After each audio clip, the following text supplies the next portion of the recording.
তো hi guys, আজকে আমি একটা ছোটো মিনি ভিডিও শেয়ার করতেছি। তো আজকে আমি মাটন রান্না করবো। তো মাটন কীভাবে রান্না করি সেটা শেয়ার করবো।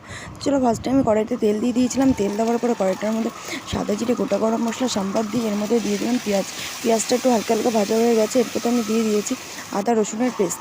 তো চলো ভালো করে মশলাগুলোকে কষিয়ে নিই। কষানোর পরে মশলাগুলোকে কষানো হয়ে যাওয়ার পরে আমি এর মধ্যে দিয়ে দেবো হলুদ, নুন আর লঙ্কার গুঁড়ো। তো চলো এগুলো প্রায় দেওয়ার পরে আমি ভালো করে কষিয়ে নেবো। তো চলো মশলাটা ভালো করে কষিয়ে নিয়েছি, কষানো হয়ে গেছে। এর মধ্যে আমি দিয়ে দেবো মশলা দেওয়ার যে জলটা আছে সেই জলটা দিয়ে দেবো। আর জলটা দেওয়ার আগে কিন্তু মশলা কষানোর পরে যেটা তেল বেরাবে তারপরে কিন্তু জলটা দিতে হবে। তো চলো আমি সামান্য মতন একটু জল দিয়ে ভালো করে আবার কষিয়ে নেবো। কষানো হয়ে যাওয়ার পরে তারপর আমি এর মধ্যে দিয়ে দেবো হালকা আস্তে আস্তে মাটনটা। আমি কিন্তু আগে সেদ্ধ করে রেখে দিয়েছিলাম, আলুটাও আমি ভেজে রেখে দিয়েছিলাম। তো যাই হোক, চলো মাটন আর আলুটা দিয়ে দিলাম এর মধ্যে। এটা দেওয়ার পরে আমি ভালো করে কষিয়ে নেবো।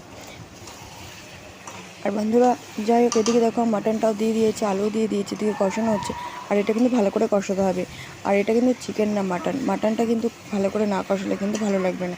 তো যাই হোক, আমি মাটন কষানো হয়ে গেছে, জলটাও আমার ফুটে গেছে। এর মধ্যে আমি তো যাই হোক বন্ধুরা, দেখো প্রায় আমার মাংস রান্না হয়ে এসছে। কারণ আমি আগে সেদ্ধ করে রেখেছিলাম বলে, তার জন্য কিন্তু এটা আমার তাড়াতাড়ি হয়ে গেছে। তো যাই হোক, এরপর আমি দিয়ে দেবো গরম মশলা বাটা। আর আমি কিন্তু এটা বাটা গরম মশলা ইউজ করেছি। তো যাই হোক, চলো আজকে ভিডিওটা এই পর্যন্ত। যদি ভালো লাগে লাইক কমেন্ট শেয়ার করে দিও। দেখা হচ্ছে আগামীকাল নতুন একটা ভিডিওর সাথে।